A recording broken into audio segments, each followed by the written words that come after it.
I don't know about you guys, but that sounds like an intro. How you guys doing? Welcome to the Paranormal Portal. I'm your host, Brent Thomas, and this is our Friday journey into the worlds of the strange and unusual. And yeah, glad to be here. Glad you're here with me. You made it to the weekend. I think that's the big takeaway. You're there. Hi, Justin Goodearth. Hi, Gypsy. How you guys doing over on Rumble? And hello to Annie, Deb, John Stevenson, Grandizer, Wizard Moon, Barbara Morris, John Stevenson again. Grateful Owls over there. Deb Varner, Rachel gets it right. Marstall is here. Good to see you guys piling in. Awesome. Chris Cirque is here. Good to see you as well. And John Temprin just came in as well. So very cool. Got the Johns all covered. And wonderful to see everybody. Chad Votaw is in here, of course. We're celebrating his wonderful family time that he's been having. Congrats, brother. Glad things are going wonderful. Deborah Neighbors just came in as well. Wonderful to see you. And yeah, I mean, what can I say? It is a family here in the portal. And I just had the hell of a time typing Grateful Owl earlier. And then I had trouble typing the word pickle. So, I don't know if I'm like having an aneurysm sometimes or what, but I'm definitely getting old. Older. I'm wildly immature for my age, but I'm still chronologically, I guess I'm getting up there. I don't know how that works, but I think it kind of evens out. I think what that's, it's kind of counterbalancing. One counterbalances the other. I don't know. Anyway, we got a full ride tonight. Sheldon will be along as soon as Sheldon can get here, and he'll be joining us. And then we'll dive into everything I can pack into 2 full hours of the Paranormal Portal. Of course, we're going to dive into the news. Then I got a UFO story to go over with you. And we'll get into the cryptids and anything else we decide to. As always, these shows are absolutely unscripted and unrehearsed, so you're getting it right from my noise hole as it occurs to me. And sometimes that's an incredible liability because I can be I can go full idiot in a drop of a hat. It's crazy. So you got that for us. Cool. Sheldon will be in the house. He's not quite here yet, but yep, he's in the house. Kitty Cattywax here. Good to see ya. Karen Alberding is here as well. Good to see you guys. Thank you for coming in. Grandizer, how did you like being on the Bob Brown stream? The bloke from the UK. I liked my time with Bob. Bob's a very nice guy. That was my first time meeting him, was being on his show. Like, I didn't know him prior other than I watched this stream when a friend of mine was on. Mercedes Benedict was on there. And yeah, it was I thought Bob does a nice show. I mean, I love being on other people's shows because honestly, all I have to do is sit there and answer their questions. So I mean, I already know my story, so I don't need to prep, and I know my thoughts on things. So when they ask me about one thing or another thing, it's like I've already been pondering this stuff for years. So I've got a bunch of answers right on tap. And when they ask me, generally one of the most common questions, and it's a question I use, is where did this start for you? How did this start? Well, I know all those stories. So it's really easy for me to be on other people's shows. The only time that it's been stressful is when I was on Coast to Coast. And it was just because it was Coast to Coast, much like the first time I appeared. Well, the first time I appeared as a guest on Sasquatch Chronicles was, intimidating. That was years ago, but I've done other shows with Wes since then, and I guest hosted Sasquatch Chronicles last week on his Saturday show, so that was really cool. But generally speaking, I enjoy being on other people's shows. I was on Texas Front Porch recently. I was on BMR Rob's channel recently, and I like it. I like it when we go, and that was a great show with Eric Mantel. Yeah, that was cool. Eric and I have known each other for years. He's been on the portal before a few times, and but last week I was on his show. Last week was just not this week so much, but last week was just a blur of shows, just being on shows or doing interviews, and it was just like I did so many different shows and interviews and doing my own shows. It was just crazy. I was literally, my mind was humming by the end of that week. So, but yeah, I'm glad you guys enjoyed the show with Eric. I do have the next podcast coming up will be with Tex of Texas Front Porch, and he's been on the show before, but I was just on his show, and then we recorded the one for the podcast before that. So that'll be a good episode as well. Tex is a great guy, and he's got a lot to say. I mean, the guy's very interesting. So had a lot of fun being on all the shows lately. And if any of you have shows and you want me on them, I'll come. I will. I've never said no to anybody that's asked me to come on their shows.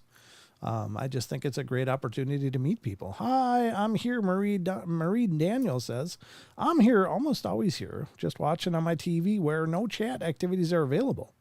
But I'm in the background like the weird cousin at the family function, but quiet and watching. Well, thank you, Marie. It's wonderful to have you here. Thank you so much for being a part of the show. And I know there's a lot of people that watch and don't chat, and that's fine too. Of course, we have an amazing chat community, but if you like to just kick back, by all means, feel free. Tommy, is that Tommy Cooper? Is he in here? I don't know the name. Everything's flying by. Tommy Cooper, you rock, Brent. Tommy, you're so awesome. Thank you, brother. I would be happy to appear on Cryptovania too. I'm just saying, Nah, I mean, I don't know if you guys do that kind of thing, but yeah. But Tommy is, of course, part of the team of Cryptovania. Have you ever been on the streams being interviewed? Just another tinfoil hat. Where did the road go on the other side of midnight? No, I've never been on any of those. I know the name Richard Hoagland. I think he's a pretty wildly popular name in the UFO stuff, but I've never been interviewed on any of those shows yet. If anybody sends me an invite, I'm happy to go because I love talking about this stuff, and I love having an opportunity to introduce myself and the Paranormal Portal to other audiences. So that's a fantastic opportunity. I was just thinking the same, Tommy says. Ha, great minds, brother. Great minds. Amen. Just let me know. I'm there with bells on. I might even dress up for that. No, probably not, but I'll dress like this. All right. So, absolutely thrilled that we are yet again having another show here. Once again, Sheldon will be along when he can be. I'm going to drink something here quick. Because absolutely, I sit around here quietly all day long. Believe it or not, I'm constantly, when I'm not, I'm on the phone sometimes throughout the day, but not continuously. But I generally sit here in silence doing my stuff. And then when it gets to these shows, it's like, my voice gets kind of raspy quick, and I realize, because I haven't talked for like 12 hours. And then to get on a show and you're like, blah, blah, blah, blah, blah. So I get all this crap in my throat. I don't know. I'm a strange creature. What can I tell you? Code name Dirty Birdie's up in here. Good to see you. Marstall just popped in as well. Good to see you. Wonderful to see everybody. Thank you guys for being here and being a part of the journey. Excuse me. That was the water coming back. It's fighting back, folks, but I'm gonna keep it in there. It's not getting out. Until later anyway. Sorry. Taco Violator. Oh my God, brother. Where you been? Missed you, man. Good to see you back. I'm finally able to enjoy this. Been so busy. I understand, brother. Real life happens. And I don't hold any grudges when people can't be here. I just am thrilled when you are. So thank you for being here. Did you see it? No, I didn't see it. Sorry. I just get flooded lately with messages, so I apologize.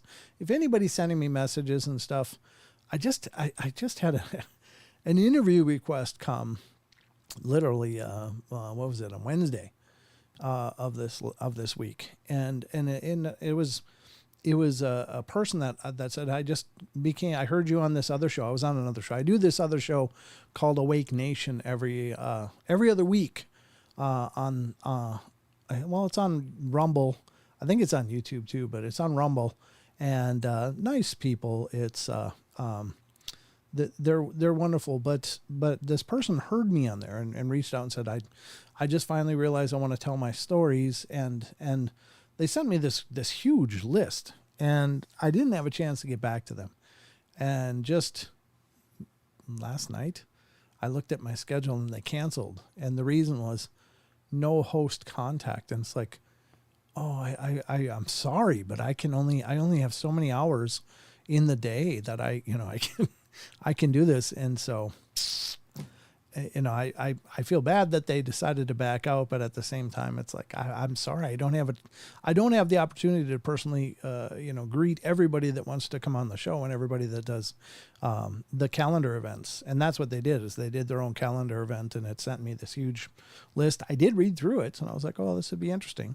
But I didn't have a chance to get back to them. And I do feel bad about that, but I'm literally a one-man show. So like, I just don't have the time to do everything. I wish I did, or I had people that could do that, but I don't. Maybe I need an intern. Maybe I need a personal assistant intern. All right. So anyway, enough of that thoughts. I guess it is time to do the news. So if you guys are ready, okay, if you can have a new UFO photo, what? Brent, I can, wait, I'm trying to read this. My mind's just glitching. Okay, Brent, if you can, I have a new UFO photo. It's pretty amazing. I can email for you right now if you wish to show. Well, again, I don't like doing those things on the fly like this, because I like to at least have everything pulled up in advance. If you email it to me, I will try to get to it in the night, tonight, during the show, if I can. But if I don't get to it, please don't get offended. It's just, I do try to lay out these shows, what I'm going to cover in advance. We don't always get to most of the stuff that I lay out, but I don't like trying to do it on the fly. I've done it, and it's usually really sloppy. So anyway, let's get to the news. Yeah, go ahead and email it, Taco. I'd love to see it anyway. But, and if I don't cover it tonight, I can cover it tomorrow night on the show. But let's see what's going on in the news. I'm about to news you up. It's time for the news.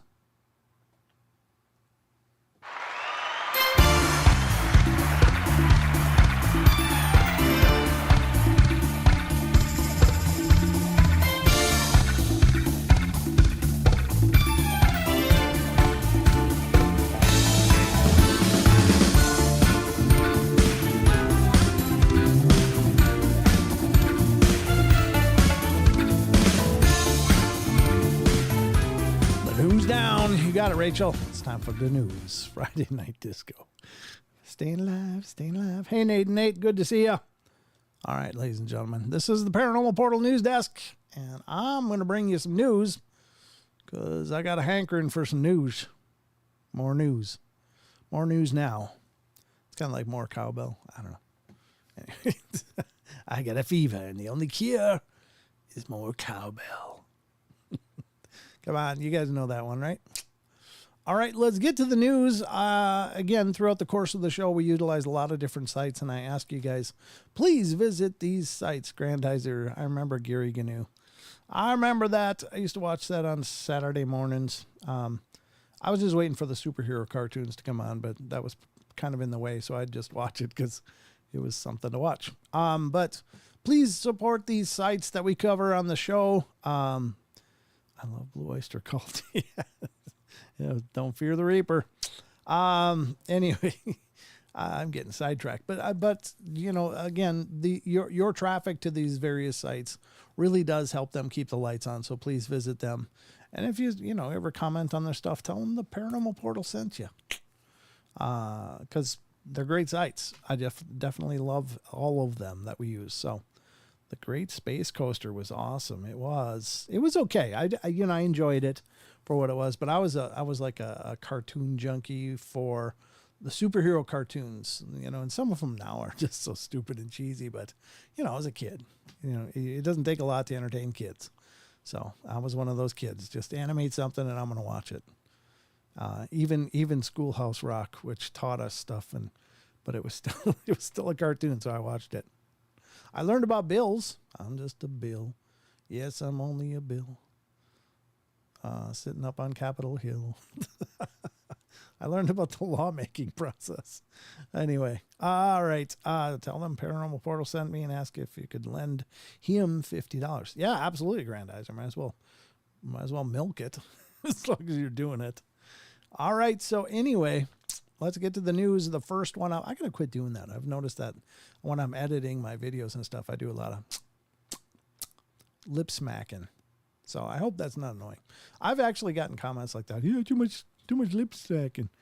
The Clone Wars, yeah, the Clone Wars are awesome. That's more, yeah, I watch that as a full grown man. But yeah, I like those a lot too. All right, yeah, I did it again. Yeah, I gotta focus on that a little bit. Anyway, hey Jojo, good to see you. Thanks for coming in. And anybody else? Am I missed anybody? I'm trying to keep an eye on those of you coming in. Barbara Morris over in Rumble with Justin Goodearth. Good to see you guys. Dog Digger's over there too. Great to see you, buddy. All right, let's get to it. Hello to Twitch, by the way, too. I didn't say hello to everybody over there, or if anybody's over there. I know Gypsy's over there, but if anybody's over there on Twitch, thank you so much for checking out the stream. And if you like it, give us a follow. Appreciate it. Love you, mean it. All right, let's get to the news. The first article up is from a great site called unexplained-mysteries.com. And I just adore this site. It's really amazing. I'm so amazed how much, well, every article is attributed to this one person. Why is it frozen? Ruh-roh. Why is everything frozen? There we go. It's catching up. There it is. Well, I guess it's not attributed to anybody now. It used to have one guy's tagline on there, or one person's tagline, but this one isn't attributed to anybody. But I don't know why Rumble is just doing this. Rumble's actually... Are you guys getting lag spikes in your streams? I'm just curious. Let me know if you are. I'm doing all the hearts, Taco says. Well, thank you. I appreciate it. Can never have too many hearts. Just got here from Dogman Encounters, Aussie says. Well, I'm glad you made it. Thank you. Yeah, I heard Vic was going to do a show because isn't it an anniversary? Like, I don't know what anniversary it is of Dogman Encounters, but I think it's I think he just wrapped up a show. So perfect. Okay, glad nobody else is getting lag. I'm getting some here, so that's why I'm asking. Okay, thank you guys. Appreciate it. All right, so here we go from Science and Technology of Unexplained. Parsnip. The ghost box says parsnip. Does that make any sense to anybody? Does that have any relevancy at all? That's some of the random crap this thing spits out. Like, I'm going to go into a news article, unexplained-mysteries.com, and it says parsnip. What? All right, well, I don't know. The ghost box said parsnip. I don't know. It's just, what the hell does that mean? So that's why I think that it's measuring something enough to spit something out, but I don't think everything it spits out is relevant. And honestly, as a sidebar to the news, and I think this is kind of news because this occurs to me, and you see this a lot with a lot of investigation shows, especially on YouTube. They'll use these apps like Necrometer or Necro Voices, Necrophone, Ghost Talker, whatever. And whatever it spits out, they treat it like it is relevant communication. Now, it may or may not be, but, if something like parsnip comes through, it's like, well, I think we can just move on. But, on some of those shows, it'd be like, parsnip. Did you plant parsnips? Did you like parsnips? What is that? What is parsnip? And it's like, I don't think that one really was paranormal. Maybe it's just me, Ghost Chef. Maybe, Kitty. Maybe. I don't know if I've ever eaten a parsnip, so I don't know if they're good or not. It's more like a carrot, Deb Varner says. Okay. That's what I thought. I thought they were like a carrot, but like carrots, carrots bastard cousins or something. I don't know. I think carrots are good, but I'm not so sure about parsnips. Yeah, I know it's a root veggie. I knew that, but I didn't know if they were any good. You said you're alone. Did Don leave? What? No, Don hasn't been coming on for a while now. He's got, he's dedicating all his time to his family right now. There's been some family issues going on. Not issues in a sense like, oh no, things are going to hell, but just that he's needed to focus his time and energy on one of his family members who's going through a real tough time. And so he's doing the right thing. He's giving his love and attention to that. And, our hearts go out to him and to his family, and that everything works out just fine. And as far as I know, things are going pretty well, but it's just that he doesn't have free time right now. So Don hasn't been here for quite a while. Family first. You're absolutely right, Wizard. Well, I stand corrected. What were you corrected by? Oh man, I'm sorry. Yeah, of course. We all send Don your love and prayers, and to his family. I'm sure that will be greatly appreciated. So, all right, here we go. The first article. We're going to get to this eventually. Here we go. This is from unexplained-mysteries.com, Science and Technology. And this is scientists are seeking new ways of measuring consciousness. Oh, God. If this is a political show, I could you don't realize the amount of filter I have to place on myself so I don't spit out stuff that would probably get me in trouble. Oh my God. Anyway, sup nerds. Hey RJ, I don't know where the nerds are, but all the cool people are here. But our hearts go out to the nerds too. But yeah, anyway, they're looking at different ways or new ways to measure consciousness. I just keep thinking about it, and it's cracking me up, but I can't go there. I just don't do that on the show. And I don't ever want to become any kind of pundit, because I don't pretend that I'm so informed enough to do that. But, I have my own personal opinions, of course, but I don't make them a part of the show, because this is a show about the paranormal. Several animal species may possess sentient awareness, but they can't let us know one way or the other. I think they probably do. Anyway, let's see what this says. Oh God, how long is this? Oh, this is a big one. Oh, we'll read the first part of it. Henry Taylor, I guess is the author of this, said consciousness is a subjective, personal thing. So scientists who study it usually rely on people to tell them what they're conscious of. The problem is that infants are presumably conscious, but without speech, they can't let us know. Well, come on, really? Animals like dogs, cats, octopuses, maybe insects might also be conscious, but they can't let us know that either. There are even problems with studying adult human consciousness. People might not be fully authoritative about their own consciousness. Some philosophers and scientists think that awake, attentive adults might be conscious of much more than they can put into words. Because of these issues, academics both in science and philosophy have recently developed new ways of measuring consciousness. I kind of want to keep reading this just because I got a lot to say about this. For example, researchers have developed the natural kinds approach to consider consciousness in babies and infants. This involves looking at the brains. Substance. It is substance. It's true. So what do you think, Ghostbox, about consciousness? Is it substance? I guess cognitive substance. I don't know. Awareness substance. Anyway, that's a more relevant word. I appreciate you piping in with something that seems a little more on track than parsnips. But anyway, let's continue. Researchers call these markers of consciousness. I think I kind of skipped some, but that's okay.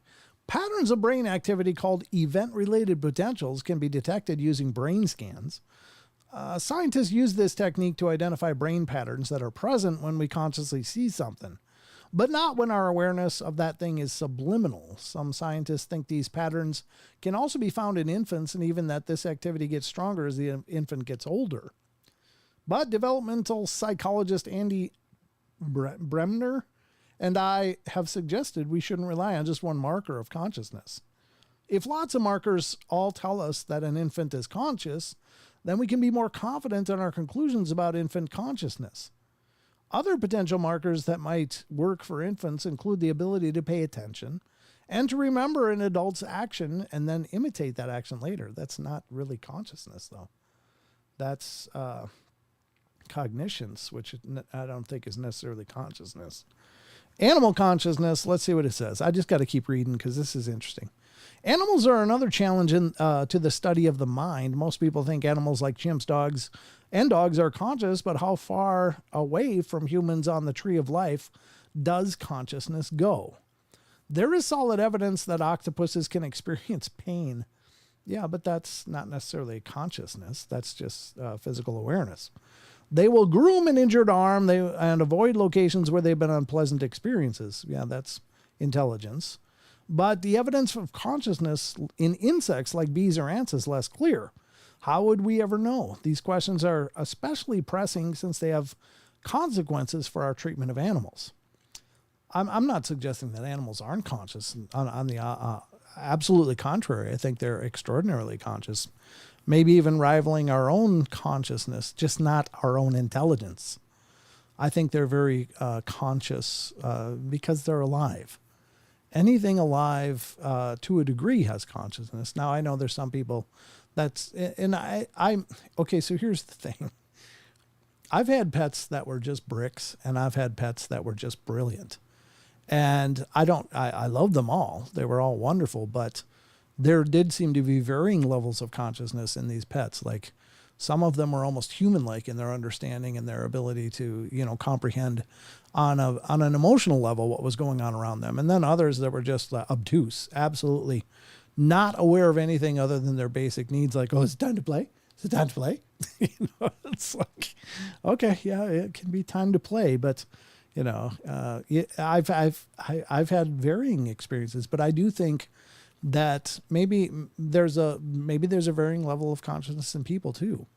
Maybe empathy is one of those markers that I think would be important in evaluating a level of consciousness, because that would require the subject to put themselves in the place of that and to possibly respond to that in a compassionate way.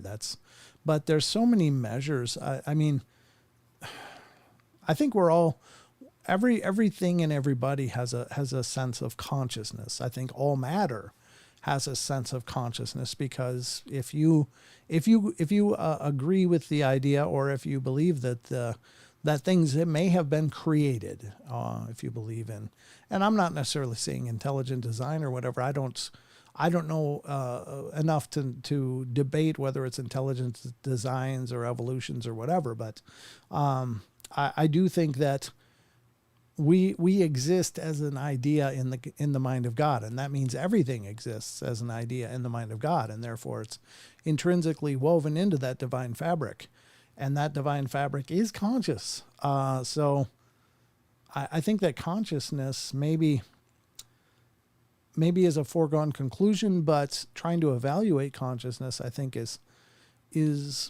odd, or maybe impossible is a better word. It's different, but humans prefer to believe animals don't have feelings. Sure, because that gives you the ability to do as you will. Certainly to hold, the idea that people hold dominion over the earth, because, according to the Bible, people were given dominion of the earth. So that means, go do what you want. Well, I don't think so, because it's kind of like, my idea of this is that we were given dominion of the earth, but in a manner of being responsible for it. Like, you don't hire a babysitter and just say, well, the house is yours, and then you come back and they knocked out some walls and windows and made an absolute disaster of things, and then you come home and you're like, what the hell did you do? Well, you gave me dominion, I did what I wanted. Well, no, I think that the concept of us putting ourselves above everything is more of a mistaken interpretation of that divine providence that we've been given, and that having dominion over it means to be responsible for it. It means to look out for it, to caretake, and to show, to be benevolent, I think. So I don't know, but did I give you dominion, Wizard? I don't know if I did. I don't think I've given anybody dominion over the portal. But anyway, that's my take on it. Me dominion. What? Of my life. Yeah, I just gave you the seed. That's right. I'm just responsible. Into a wonderful branch. You did. You're the big branch of your own. Welcome, ladies and gentlemen, to Mr. Sheldon Thomas. That's right. I'm back, everyone. Good to see you. Good to be here. Of course, on an amazing Friday to start the weekend. Best way to start is where? That's right. It's here in the Paranormal Portal. Wow, you're getting a T-shirt for that. Another. Nice. Another. Why not? Actually, yeah. Actually, it's it's on my to-do list for the upcoming conference. Get some T-shirts. Anyway. So anyway, I don't know if you want to look at this in more in depth and hear what they're saying. I think consciousness is akin to spirituality or a spiritual awareness to a degree. Maybe not. Maybe that's not a fair assessment. But I think that with that, as we are all divine lights of the divine, that consciousness is a foregone conclusion, and that includes everything. So that's my take on it. I don't know if that's your take, and it doesn't have to be. It's just, those are my 5 cents. I gave you 5 cents instead of 2 cents that time. Oh, yeah, that's right. That's right. That's how I roll, because it's the show. But I put a link to that article if anybody's interested in reading more about it. Maybe I didn't give it enough and didn't give it enough depth to get to the bottom of it. But at any rate, there you go. And you're welcome to come to your own conclusions, of course, but that's mine. And that's the first news story. I mean, there's a lot more to it, but it's a huge news story. And I don't know. I didn't actually have a lot more to go, but I don't know. I think sometimes the sciences really overcomplicate things. Like there's the how do I need to say this? Science is like, you can give a person a hand grenade and teach them how to use it, or you can give a person the knowledge to build a hand grenade and to know all of the components of it. And they don't need that knowledge. It's not really relevant or important. All they need to know is, and maybe a hand grenade is a terrible example. A fishing rod maybe is a better way. Well, it's like, that kind of reminds me of the story of Jesus teaching someone how to fish rather than just giving them fish, right? I don't think that was Jesus necessarily. It's a parable. Teach a man to fish. Give a man a fish, he'll eat for a day. Teach a man to fish, he'll eat for a lifetime. Yes. Yeah, but that's not really the direction I was going. I was just basically saying you can overcomplicate it and try to apply too much logic, reasoning, and stuff when it's really probably not important in the long run. But maybe, I don't know. I really do believe, though, maybe I'm just talking in circles. I'm sorry. But my mind's kind of reeling by that because I think that science overcomplicates things. It's like consciousness. What is consciousness? Well, is it measurable, first of all? Can you have these markers that, and what if they do decide that, we can't prove that babies are conscious? Well, what does that mean? I mean, is that just, it's kind of the whole thing. I mean, a child is precious. A child is a precious gift. And, many of us are parents out here listening to the show and doing the show. And, I mean, when you have a child, you can see the light in their eyes. And I don't know how you measure that. How do you measure that? I've experienced that 3 times of seeing that miracle of birth and looking into those amazing little eyes and seeing that spark, that light, that sparkle. And that to me is consciousness, but I don't have markers or a way to measure that. It's just, you just know it in your heart, I guess. And how do you quantify that in a scientific measure? And you can't, I don't think, but at any rate, I don't know. Because the hubris of science, I think, is what worries me the most. It's when, they place themselves in this authoritative role, and what if they decide that you don't really become conscious until you're 10 years old. So, you can put kids in mines slaving away because they're not really conscious yet or something. It's like, no. I don't know if I'm making sense or not, but it's just. Well, it's kind of like you said. I think that, at least for me, and I believe for you too, is the missing components is the soul. But how do you measure the soul? How do you measure that individual energy? We just don't have the ability to Right. find that. I would say that there's varying levels of consciousness, though. I mean, I've like I've said, I've had pets that were bricks, and I've had pets that were, so amazingly conscious they were nearly human. And that doesn't mean that was anything other than their own maybe projection of their spirit, or their, I don't know how to put it into words. It's like I have all these things flooding into my mind, but I'm not sure how to verbally explain them. But I don't know. It's an interesting question, but again, I think science should be work on cancer instead. Let's solve that. Let's solve those kind of things. And then we'll get back to things like whether or not, a rock is conscious, and whether or not an ant is conscious. We can worry about that later, but let's solve the big ones now, like, how to feed the hungry, how to shelter the poor, how to take care of each other and create a better world.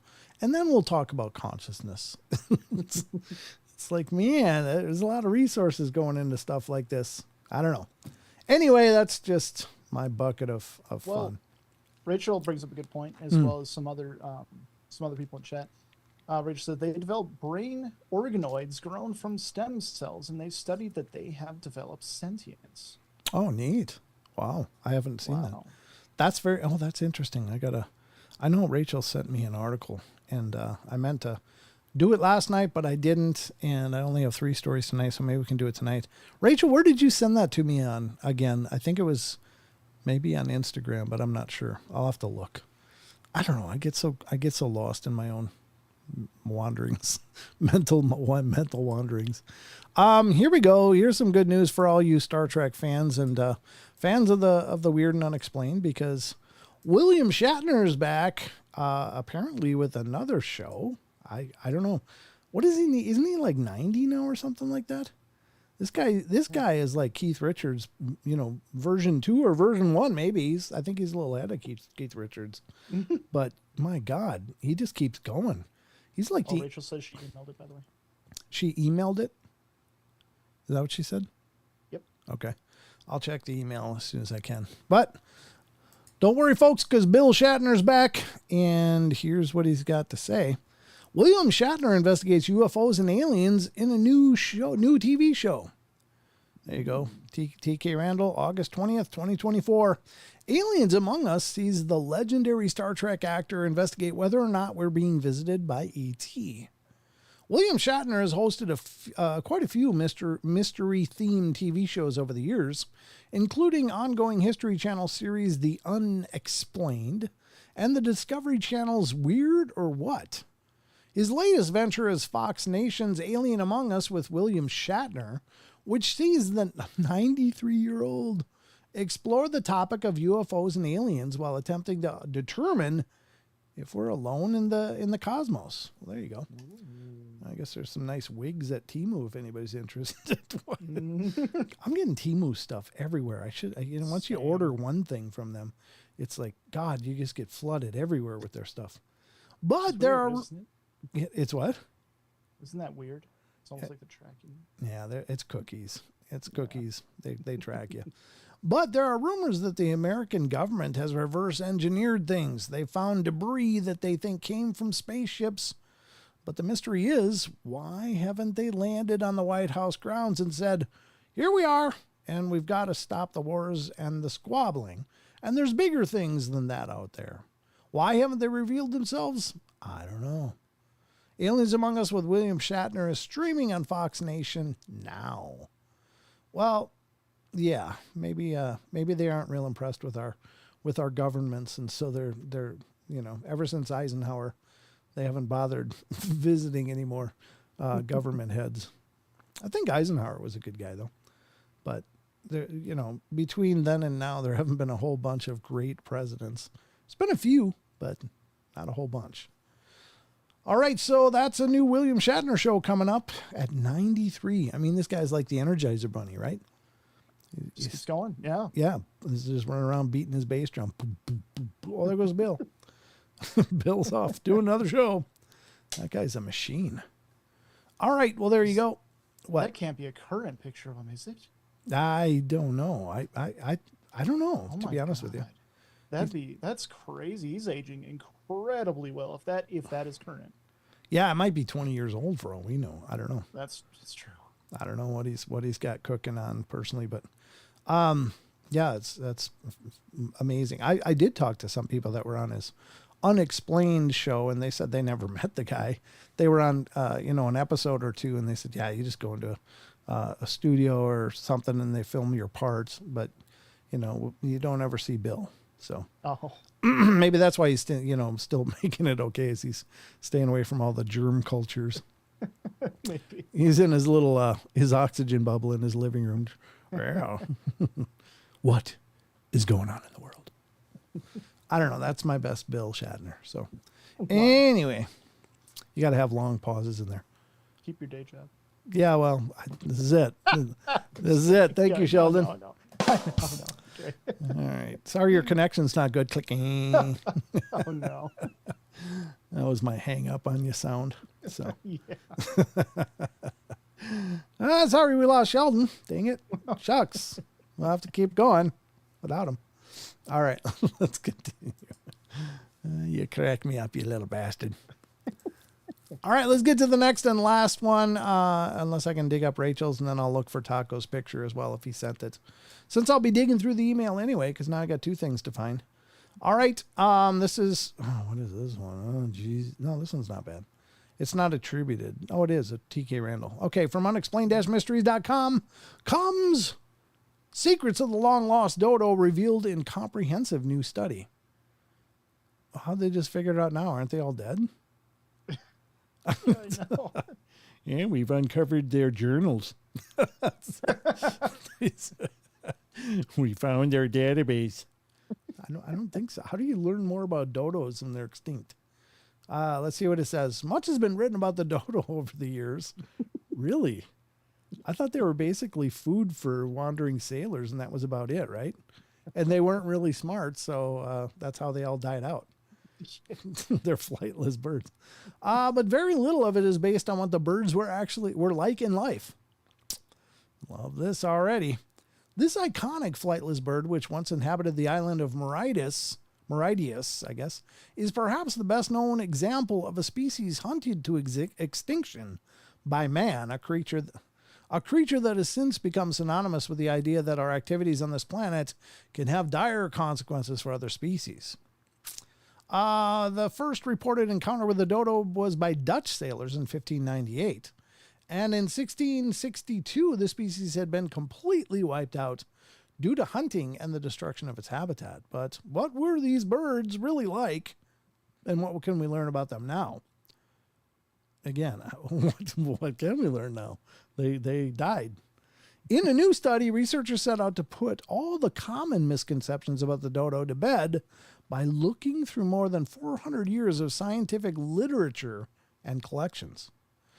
They found that there was a lot of confusion about the dodo in the years after its demise. By the 18th century and early 19th centuries, the dodo and the solitaire were considered to be mythological beasts, said lead author Dr. Mark Young from the University of Southampton. It was the hard work of Victorian era scientists who finally proved that the dodo and the solitaire were not mythological, but were giant ground doves. There is also a lot of misconceptions about what the dodo was actually like in life. Was the dodo really the dumb, slow animal we've always been thought to believe it was, said Dr. Young.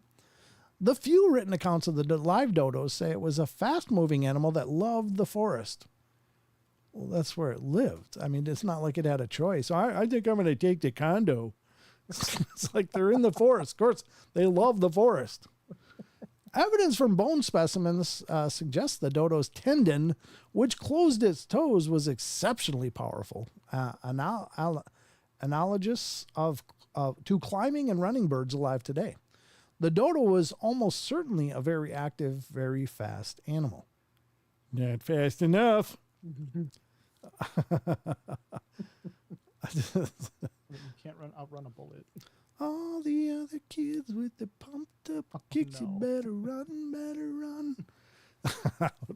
Outrun my gun. Apparently not for dodos. They didn't get that.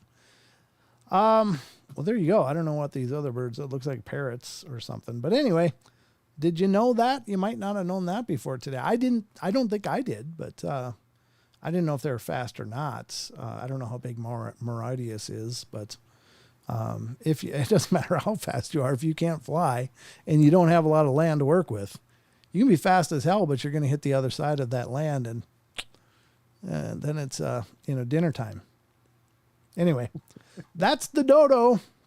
In case you wanted to know more, there you go. I don't know.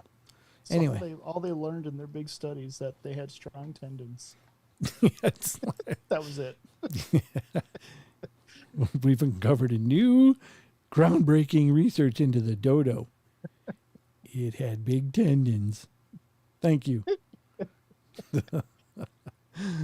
Great job, guys. Thanks for the tax dollars going there. That's great. Yep, there you go. That's your research money at work, folks. It's like, again, can we focus on things that probably matter more than what the dodo was like? World hunger. I'm just, throwing a few bones out there, but it is fascinating. I'm not putting them down exactly, but you're right. Like, there's bigger things here. There is. I think there's more pressing issues on our plate than what was the dodo like. Again, is it important? Well, it probably has merit somewhere in the science halls of academia, but is it really worth throwing a lot of cash at something like that? No. Maybe we should work on keeping species now alive rather than learning about the ones that are already gone. It's like, yeah. Okay, well, what's going on in the animals now? How do we stop, widespread international deforestation of vulnerable habitats? Maybe we should look into that. Into new material maybe instead of wood. Hey, Isaac, like maybe more research dollars into cultivating hemp as a construction material rather than forests and for paper and stuff like that. Maybe that would be more wisely aimed research to help us now. But anyway, yes, the hemp plant is absolutely amazing and grows incredibly fast. Yeah, and it's been so vilified by these other industries. So, hemp is so bad. What are you, a pothead? No, I would just like a really robust replenishable crop that doesn't change the ecology of an entire area. Yeah, yes. so sciencey, Justin says. Amen, brother. Amen. So, I mean, it's just, I can appreciate new discoveries, but I mean, seriously, focus on things that'll help us now. Who cares that it had a really fat tendon? It doesn't change the face of the planet right now. Yeah, it's tragedy. They were wiped out. It's a cautionary tale. Mm-hmm. But next, let's move up to this century and focus on put your minds at that. Aim at that. I don't know. That stuff just kind of frustrates me. It's like, yeah, maybe we should donate this dodo money to the portal. We can all meet and have a beautiful weekend of ghosts. And I like the way you think, Taco. I might have to put you on our planning committee. Yeah. When humans are long gone, will the super intelligent ones who inherit the earth be arguing about the importance of us? Yeah, probably not. They're probably not going to give two turds about us. Be like, hey, suckers, losers. Next. Sucks to be you. I like that view. Let's do that. I don't know. It's just so dumb. I mean, it's fine. It's, knowledge for knowledge's sake, though. I mean, let's focus on stuff that matters for Christ's sake. It's like maybe we could do something that really impacts our direction forward. But all this rear thinking science is just like, okay, yeah, there were dinosaurs. Yeah, that's fascinating and cool. But let's focus on things that help us today. Anyway, that's my my soapbox moment on the portal I tonight. agree. Yeah, I agree. It's like, I just don't know why.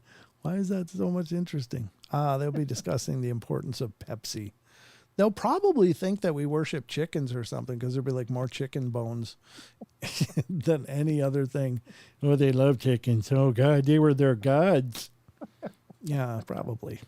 They'll find like a KFC dumpster in some archaeology dig and be like, oh, man, this was a very important burial site. They worshipped chicken. This is their church. They called themselves the Cluckers. I don't know if that. I don't know. It's just like, what would they learn about us? Well, we're I don't know.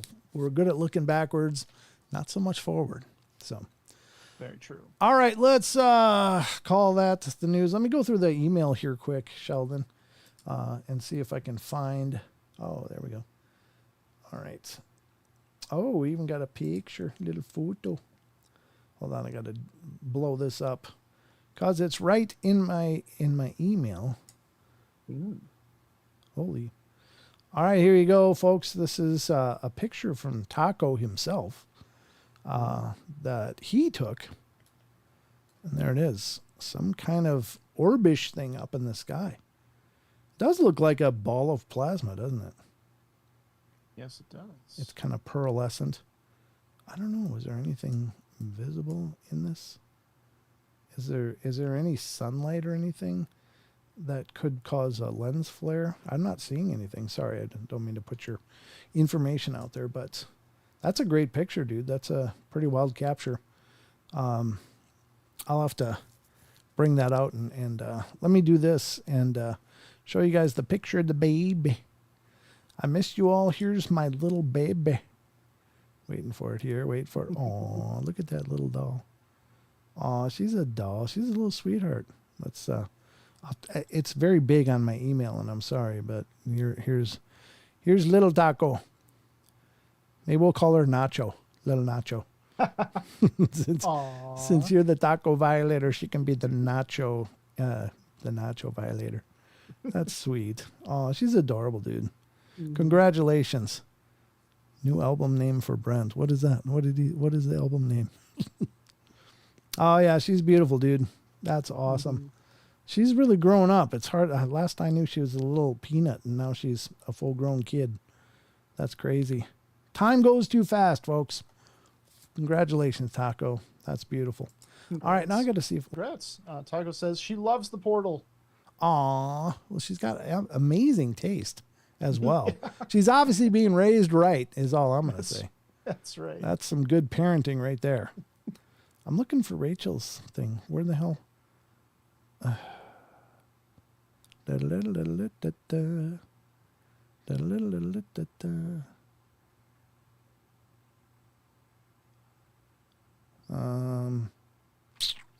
No, I don't. Rachel, you said you sent it an email? That's what she said. Was it to paranormalportalradio@gmail.com? I'm not seeing anything. Uh-oh. Let me do a search in my email here. Joel. And looks like the last. Oh yeah. Oh yeah. Here it is. I found it. Okay. There we go. Let me copy this link. Did you put it in spam? No, it's not in spam. I'm kidding. It's just, I don't know. Strange stuff. Let me put it up in the other browser here. Whoops, I didn't mean to minimize that. I'll have to bring that back up. Sorry, this is why I don't like to do it on the fly, is because it's cumbersome to the flow of the show. Not that I'm excited to see what she sent. You should be. All right, that's repositioned, I think. Let's do this. Go back to this window. All right, let's get to the Brave browser, which is my favorite for pulling up random articles because it does kill a lot of advertising, which I don't mean to do, but it doesn't look good on screen to have a whole bunch of things popping up and flashing things like wigs and other crap. All right, here we go. This is from hothardware.com. And this is interesting. So this will be part of the news too. Let me zoom in on it because it needs to be much bigger, like microfiche at the library. All right, here you go. Ladies and gentlemen, what the fungi? Scientists create a living motherboard made with mushrooms. Oh, what? There you go. What the hell? I don't think that's actually That's probably not the actual. Yeah. I don't know, unless it is, and if it is, that's weird.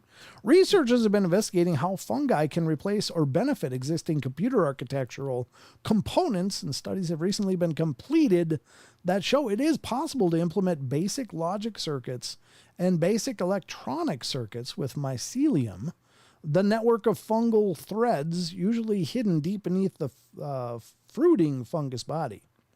Founded in 2001, the Unconventional Computing Laboratory at the University of the West of England in Bristol, UK, is behind the headlining work. The lab certainly lives up to its name with its research involving fungi.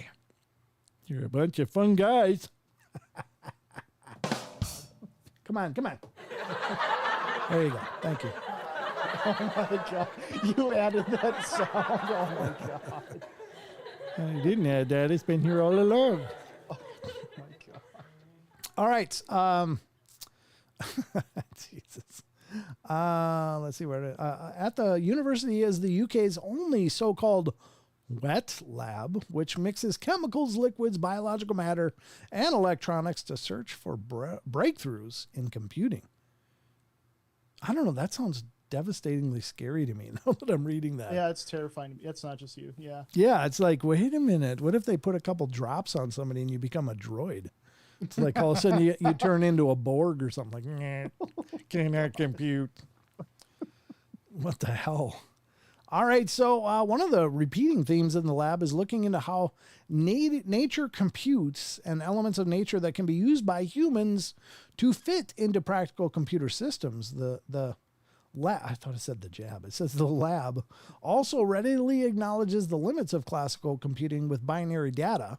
Biological computer components could break away from binary similarly to quantum computers and or neuromorphic computers. What the hell does that mean? I don't even know. Andrew Matsky, director of the Unconventional Computing Laboratory, has enjoyed previous success in slime mold computers. Why do I think of the Terminator, the liquid one, when I hear that? Is it just who's built? Oh, wait. It was a fungus all along. It was a fungus. It wasn't metal. But that's another story. Yeah, that's creepy.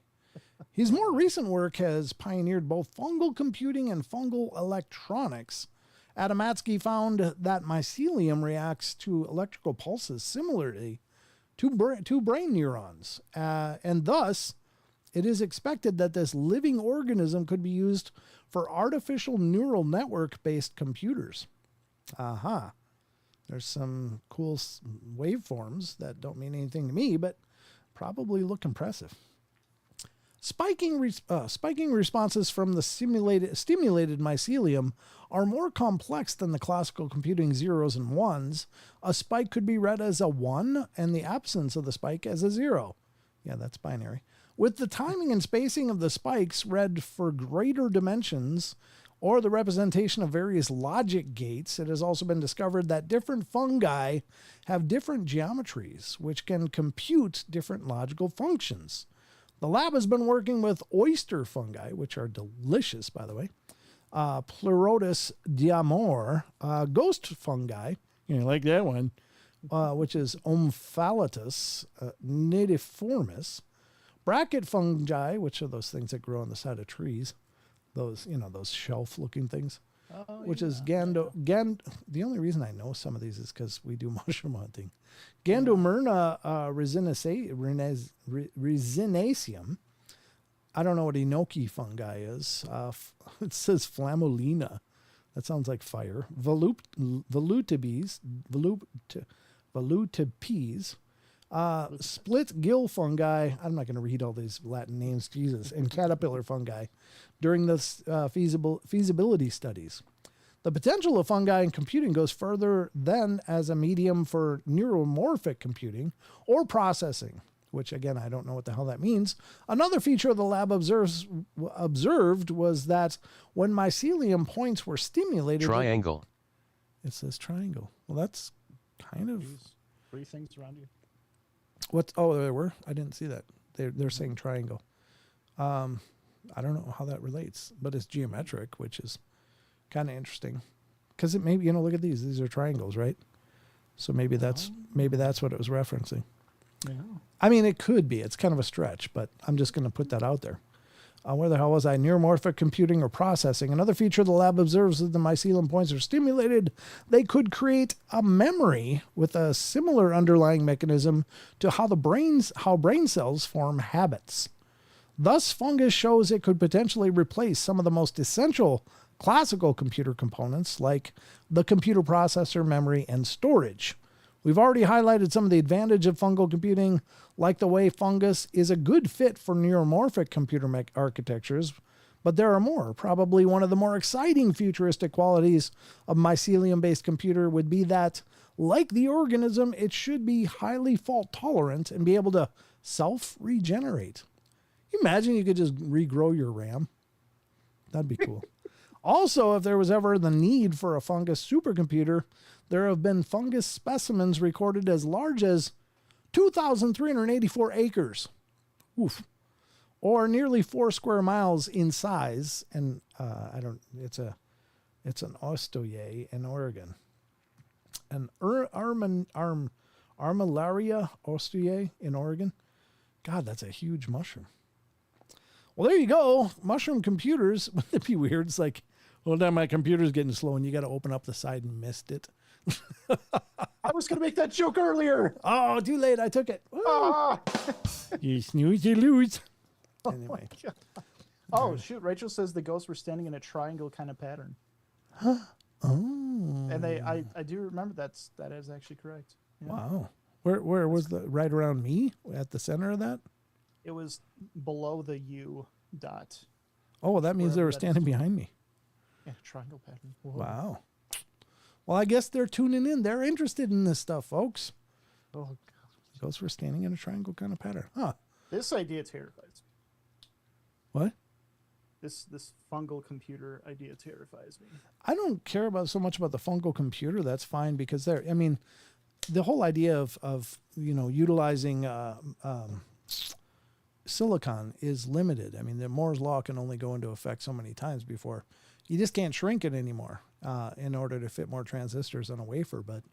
But biological computing makes sense, and something like mycelium is, I mean, it's a pretty benign organism. It has a natural function as well, but I don't think this would be bad because you could literally farm this stuff in a lab and create whatever you want, and it's not really harming anything. So, go ahead. What I'm thinking of is if they have to, like, if this way of studying and experimenting goes far enough, they might have to mutate certain fungi to do what they want it to do. And you don't know how it's going to mutate exactly.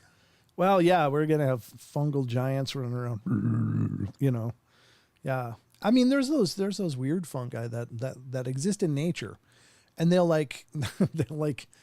hit an ant or something, and the ant becomes a fungi zombie, and it does the bidding of the fungi. So, I mean, it's like, what the hell? Which I think is creepy as hell. Yep. And, there's got to be a lab somewhere where they're looking into seeing if that'll work on humans. There's somebody doing that stuff, which is absolutely devastatingly scary. Because, my God, if you could just drop some spores on somebody, the next thing you know, they're sprouting mushrooms and walking around like a zombie. That's absolutely terrifying. Cordyceps, Rachel says. Oh, God. I think cordyceps? That might be it. I don't know. Is that a cordyceps mushroom that does that hits the ants and makes zombies? It's terrifying. Yeah, DARPA probably is a good assessment, Annie. And the thing is that once stuff like this is out there, then it's out there because mycelium spores are airborne. They just blow all over the place. It's not like you can make one and contain it. It's like once it hits fresh air, those spores are everywhere. and all they got to do is just hit someone else and start doing their thing.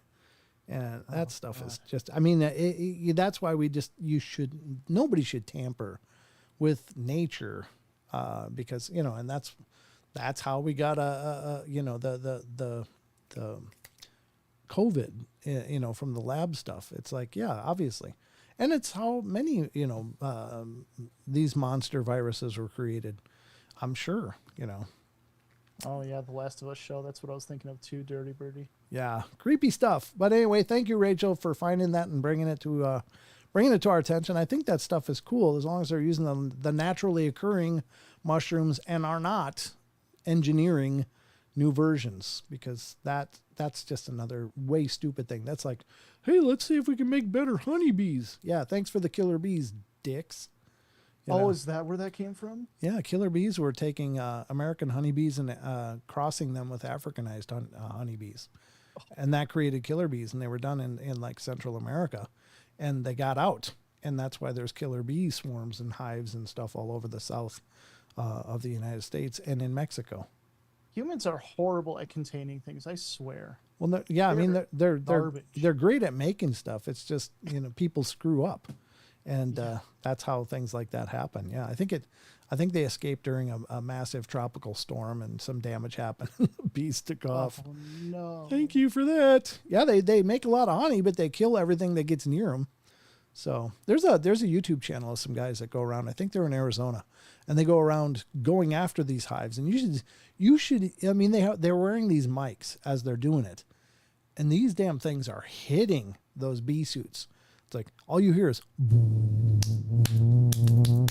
as these bees are pounding into their suits trying to get to them.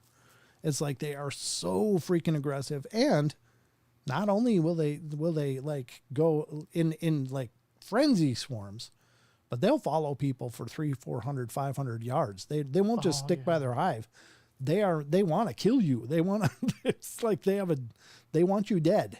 It's like they are monsters. They're just furious at all times. Oh yeah. I mean, they just boom, they're triggered.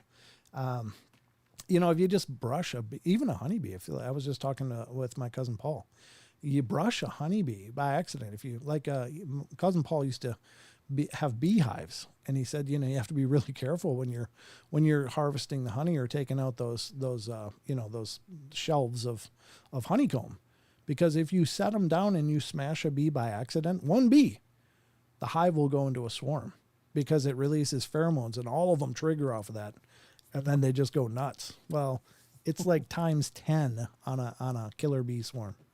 Oh, so, God. Yeah. Oh, gee. Yeah, Rachel. Oh, going back to the mushroom thing, Rachel says some guy injected mushroom juice into his veins and grew it in his blood. I think he survived after going to the hospital. It's probably somewhere online. Holy stupid. Yeah, that's just dumb. I mean, that's the kind of dumb that, that's a Darwin moment right there. It's like, yeah, you can't even feel bad for somebody like that. It's like, yeah, no. I mean, you should have just been kicked out at that point. Like, yeah, no, you're just going to have to lay there and sprout. We're done with you. At that point, you don't get to be a part of this anymore. No, that's a whole bucket of stupid. God. Were you experimenting at your immune system? No, come on. Yeah, I wonder what kind of mushrooms they were. Jeez, imagine these things were growing in me, how screwed up I could be. It's like, yeah, I'll be high all the time. Yeah. That's what I was thinking, as we try to get high and high 24/7. Oh my God. Exactly. Barbara says, plant the dude. Yeah, that's just, he's going to become the fertilizer. Oh God, that's just so dumb. Doesn't surprise me. There's no shortage of stupid, unfortunately. No. And there it brings us back to measuring consciousness. yeah, there we go. We're back at that. I don't think that guy probably has a real high rating. Yeah. At that point, you're just kind of off the chart. You're kind of in plant zone already at that point. If that becomes a good idea, you're not working with a whole lot. Oh God. Anyway, that's going to wrap up the news. Thank God. This has been kind of a disturbing news cycle tonight, hasn't it? Very, Yeah. jeez. I don't know what the hell's going on. I'll have to, find better news stories. But that was a good one, Rachel. Don't get me wrong. I think that's interesting. But yeah, the other side of it, like, well, this one works really good. But imagine if we altered the DNA, how much better it could work. It's like, no. Please, no. Don't do it. Don't do it. Don't let those idiots have any tools whatsoever. If anybody that thinks they can do something better than nature, they're already going to screw all of us. So yeah, because you're right. It's airborne. The spores are airborne. Oh, yeah. Like a worse version of rabies. Oh yeah. Yeah, that'd be terrible. Just like people sprouting little mushrooms on their foreheads. Like, yeah, you better get to a doctor now, and wear this bag over your head while you go. Yeah. Oh, scary stuff. Yeah, your mask isn't going to save you then. No. All right. That's going to wrap it up for the news. I don't know what else to tell you. That's some scary stuff. How much time? We actually went over an hour with the news. Hopefully you guys enjoyed it, though. Let's get back to the rest of the show. I think we're going to go right into the cryptids, but I think so. Because that's about all the time we got. Jeez, man. Newsy night. All right, here we go.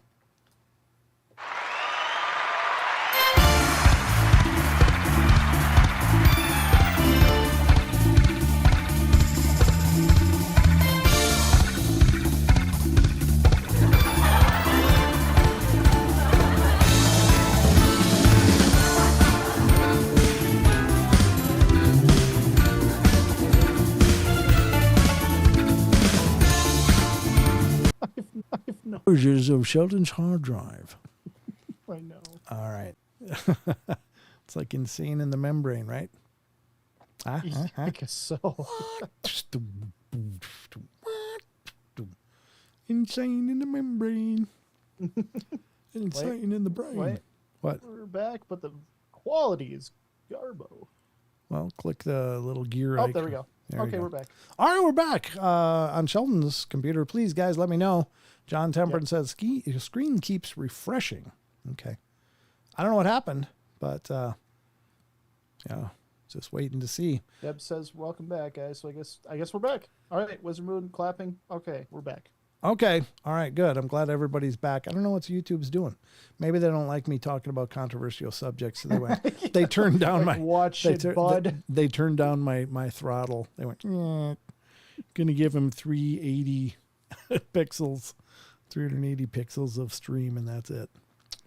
Beer break, Tommy says. I think I inhaled some spores there or something. I don't know. That's going to become the new shtick. Watch your spores, buddy. All right. Okay, let's get to the cryptids because it's that time, folks.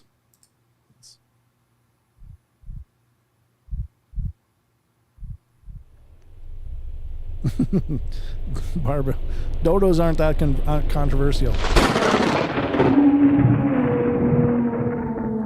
We'll see. Good night, Deb. Good night, Deb. Love. And thank you for coming in. The fungus is among us, Dirty Birdie says. God, yeah. The ghost fungus. All right. Well, welcome, ladies and gentlemen, to the Cryptid Corner, where we dive into all things creatures and cryptids, cryptozoology, and we'll just go from there. I should have grabbed some of the screwball tonight. Kind of feels like a screwball night. Yeah. But it's too late. We're already into the second hour and running out of time. That's right. And I don't want to take more time of your precious time running, pouring myself a screwball. I do like that stuff, though. Have you tried it, Sheldon? No, I have not. So it's like a peanut butter liqueur, but it's like a peanut butter whiskey. It's really good. It's actually kind of like rocket fuel. It tastes really good, but it hits you kind of fast and hard. Because you can't really taste it, right? Well, you can taste. You know you're drinking it because it's it still swallows like a mild whiskey. So it's like you can get that breath feel or whatever. But, yeah. But okay. It's really good stuff. I like it. But I haven't drank it since the last time I had one on the show because I was celebrating going to be on I think I was celebrating that I was going to be on Coast to Coast AM. And so I was like, I'm going to have a... You know what else happened, which was really cool? What? The Paranormal Portal podcast finally hit the Spotify charts. What do you mean? Well, before I wasn't ever, I mean, I've been working really hard to build our presence on Spotify, including uploading video episodes there. And video episodes on Spotify do way better than just audio, in my opinion.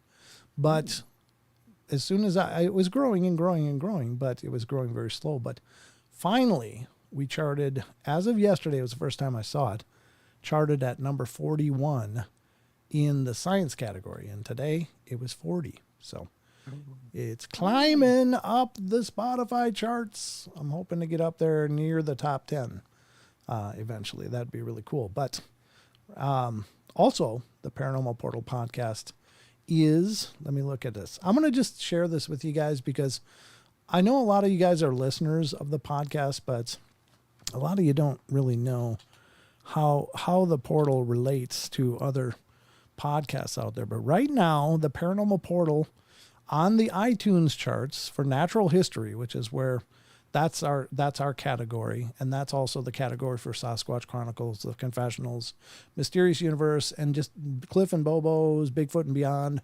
Believe podcast. So many of the other podcasts are on this same chart in iTunes. And the Paranormal Portal is right now is number 9 in the U.S., number 9 out of 250 that they track on chartable.com. Number 5 in Great Britain, number 7 in Canada, and number 8 in Australia. Those are the 4 top countries for podcasting. So I'm just so proud of that right now that it's you should be. That is growing that much. Now there's other ones where we're number 11 in Brazil, number 17 in Ireland. I'm just going for ones that are in the top 20. Number 17 in Italy, number 5 in Saudi Arabia, which is really cool. Oh, wow. You wouldn't expect that, right? No. Apparently people in Saudi Arabia are listening to the Paranormal Portal podcast. Number 7 in Greece, number 11 in Vietnam, which is awesome. Number 12 in Ecuador, number 12 in Iceland, number 8 in Guatemala, number 15 in Pakistan, another one that you wouldn't expect. Number 7 in Egypt, number 12 in Latvia, number 21, or that's 21, never mind. We're going for top 20. Republic of Trinidad and Tobago, number 15. Number 15 in Jamaica, number 18 in Malta, number 11 in Nepal, that's cool. Number 5 in the Bahamas, and number 11 in Uzbekistan. Now there's over 70 charts that we're on around the world, but those are the ones in the top 20.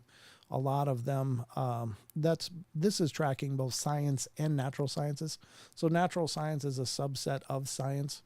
So, when in the science category, we're not charting as high because you're competing against all of the other shows that are in the science category. But for science in the United States, we're number 44, which is if you're in the top 50, that's pretty amazing.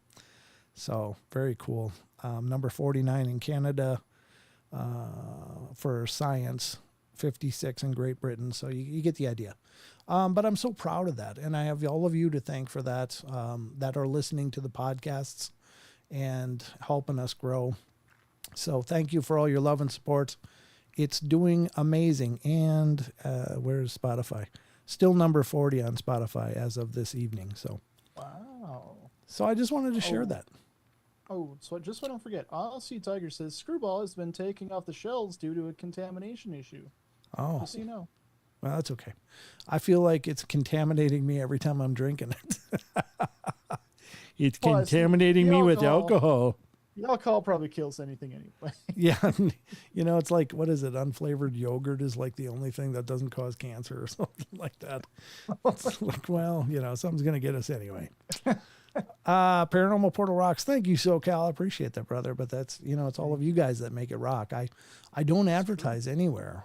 Although being on other shows, I think is wonderful and helps to introduce us to these other platforms and other other audiences. Spit that out. But, you guys have helped me to grow ever since the beginning. And so thank you for all your love and support. What about the Maldives? That we're charting in the Maldives with the Paranormal Portal podcast. Well, what do you think she's asking? Like, how did we place in the Maldives? Let me look. Yes. That's a great question. If it's on here, let me see. Malta. I have to look for it. It's no particular order. Sometimes I've done really well in Maldives, and other times I've fallen off of their charts completely. And these charts are incredibly volatile, so I mean they'll go up and down. I don't know. I don't see Maldives right now, but I know I've been in the top 10 there before, and even in the top 5 in the Maldives, but I don't see it right now. Malta is one. Yeah, I don't see the Maldives right now, or Maldives. I'm not sure how to pronounce that. Indonesia, number 37. So Malaysia, 46. Yeah, I don't know. Clara. Clara. Who's Clara? Clara. I don't know who Clara is, but hi, Clara. Thanks for stopping in. Good to see you or hear you. I didn't see you. Yeah. Not really. Yeah, I don't see any Maldives, but thank you for asking. I don't know. You can see the if you ever want to see the charts and how any podcast you're into, I'm going to recommend this site. This is the one that tracks the iTunes charts and the Spotify charts. And this is where you go. This is actually the Paranormal Portal chart page. I'm going to put it into, it didn't go onto Twitch. What's going on with Twitch? Twitch shows an X. Wonder why. Uh-oh. Yeah, Twitch didn't start back up, I guess. No, it looks like it's working. Let me just see. Is this working? Is this working? Let me find out. Oh, you know what? It is offline. The stream is offline on Twitch for some reason. Okay. No, you're up. I'm watching it is? right now. Oh, okay. Yep. Well, let me post that link in here if anybody wants to see it. I don't know if anybody's there to see it, but there it is. I am manually put it over there. I think, Gypsy's, I think, over there as well, or at least keeping an eye on it. But yeah, it's not showing up online for me. And I'm going to put it over in Rumble right here. Oh, so if you ever want to check on a podcast, whose handle? It makes me log in order to do Chartable. I don't know. Tommy, are you talking to? Are you talking to me? It says, what is your handle? Where do I find you? We're on Twitch. I think it's Paranormal Portal. TwitchTV.com or twitch.tv/Paranormal Portal. Yeah. Twitch.tv/Paranormal Portal. Henry Dong, how you doing? Happy Friday to you. Good to see you. Appreciate it. So yeah, I'm just celebrating that because, I've been working hard on the podcast for a long time. And that's how how we're doing currently. It's finally grown again. It's always hills and valleys on the podcast world, but we've been steadily climbing, which is awesome. So I'm on Instagram. SoCal Squatcher says, okay, cool. Cool. The name Clara means bright and clear. Oh, interesting. Oh. Rachel, thank you so much for looking into that. I didn't know. That's interesting. It's always interesting that names actually mean something. Like Brent means from the steep hill, and in Old English, and Sheldon means from the hill ledge. Yep. I'm always on a hill ledge. Makes sense. He's waiting on the ledge, and I'm on the steep hill myself. Apparently, you're ahead of me. Yeah. Well, either that or I'm trying to get to the ledge. One of the two. But anyway, just watching you. Yeah. Yeah. You're just kicking back on the ledge, so good job. All right, so mine means stranger. Barbara means stranger. Well, Barbara, you're no stranger to us. We love you bunches. And that's a cool meaning. Mine's lame. Why? Why is yours lame? I thought it was cool. I'm on a hill ledge. Yeah, but you know what's interesting? I didn't pick my name, obviously, but I was part of picking your name. And we picked it, actually, your mom and I. And it was neat to find out that your name essentially means the same as mine. So I thought that was pretty cool. Oh, okay. Well, that makes it cool. All right. That's cool. Now it's cool. It wasn't cool before, but now it's cool. My last name means noble one. Oh, very cool. Ooh. Very cool, RJ. Mine means she who mentions fungus. No way. Oh, okay. The mycelium speakers. What about Thomas? I don't know. I don't know if I've looked up Thomas ever. Interestingly enough, Rachel, the good thing is that nobody calls you mycelium breath, because that might be terrible. Okay. Anyway, I kid. Of course you kid. All right, let's get to the cryptids, which, God, I'm going to have like 5 viewers by the end of this. Just how dumb I've been all night. Sorry, guys. I'm going to get to these now. All right, what time is it? 8:30. Perfect. Half hour of cryptids for you. My last name means untamed and free. That's cool. That is really cool. That's really cool. Yep. Get your motor running. No, I'm sorry. It just came into my mind. Looking for adventure and whatever comes my way. Sorry. Let's get to the cryptids. We're going to start with, of course, with Sasquatch Chronicles blog, which has some pretty cool listener stories. We're going to cover a couple of these and then head over to Phantoms and Monsters if we got time. Mine means pure. I'm pretty much not that. Oh, Karen. Karen, you're such a lovely person. If any of you guys ever get a chance to meet Karen, you'll know what I mean, but she's about the most sweet person you'll ever meet. She's just this doll of a person. Such a kind and warm soul. So, Karen, stop it. You're wonderful. So, that's right. Baby, I was molded this way. I like what you did there. All right. The mold jokes. Yeah, we've never gone there yet. No, it's true. That's a true. new. That's a new one. Let's make that the new trend. Let's make that the new trend. You tired of anal and poop stuff? Yeah. That didn't come out right at all, did it? No, sorry. No, it didn't. It did not. Yeah, I wish I could take that back. That's the punishment for a live show. I didn't mean it like that at all. I meant like sphincters and... Nah, that's not helping. I'm not helping. Oh, no. I'm going to shut up now and read some cryptids. That's great. Because it's time to change the subject completely. All right, so we're going to go to SasquatchChronicles.com and the blog. Special thanks to Wes. Appreciate this. Here's one from August 18th. And this was, it sounded like they were laughing. A listener writes, "Hey, Wes, I started listening to your show after my encounter that happened in the fall of 2020 in Willow Creek, California. Well, since then, I've tried to make sense of what happened, and your show has given me insight and validation, but has also left me with more questions than answers." Yeah, believe me, that's the state of all of this paranormal stuff. You always think you're moving towards something, and then you realize how much further away you are than you knew before. It takes a lot for me to do this, but here it goes. During the fall of 2020, I was trimming for a medical marijuana farm and staying with friends in Willow Creek, California. And I currently live in my home state in the Midwest, but lived in Humboldt County for 7 years during my 20s. So when the pandemic started, I lost my job as a massage therapist, being that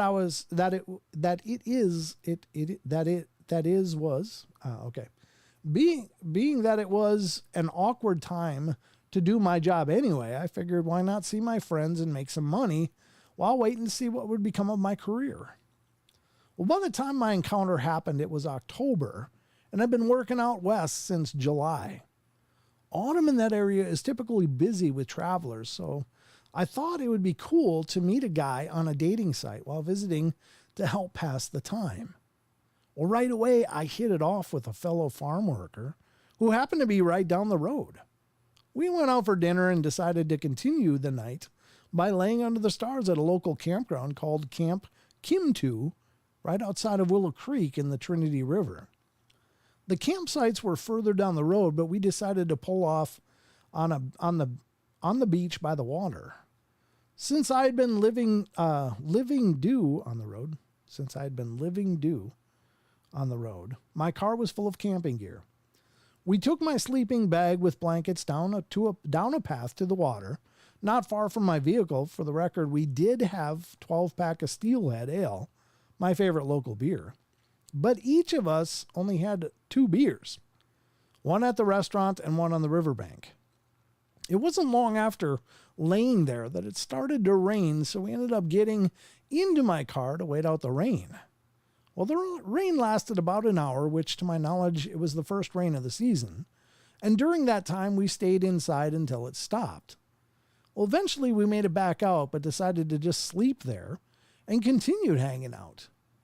I have a RAV4, so we put the back seats down and made a bed. And while doing so, I took out my camping tote, which had some really valuable gear inside, as well as his backpack and guitar. And this is the key part of the story, because it just doesn't make sense that if it was a hoax, then why didn't they steal our stuff? At this point, it's around 11:45. The bed was made, so we sat in the back of the car with the hatch door open, which was facing the river, just to smoke a joint. Can't imagine working on a marijuana farm. I was wrapped in a blanket, and he and his boxers snuggled up to me. Well, a few minutes into the conversation, we started hearing a low guttural growl coming from the rocky beach down towards the water. Take in mind that it was super foggy out, and there was no streetlights around, so we never actually saw what was making the sound, but oh, did we hear them. The sound went on for about 30 seconds or so. It's almost sounded like a didgeridoo at first, but you could tell it was a voice, kind of like a growl/gargling sound. It radiated around us in a way I have never heard before. What was also really weird, we both immediately became emotional and struck with fear.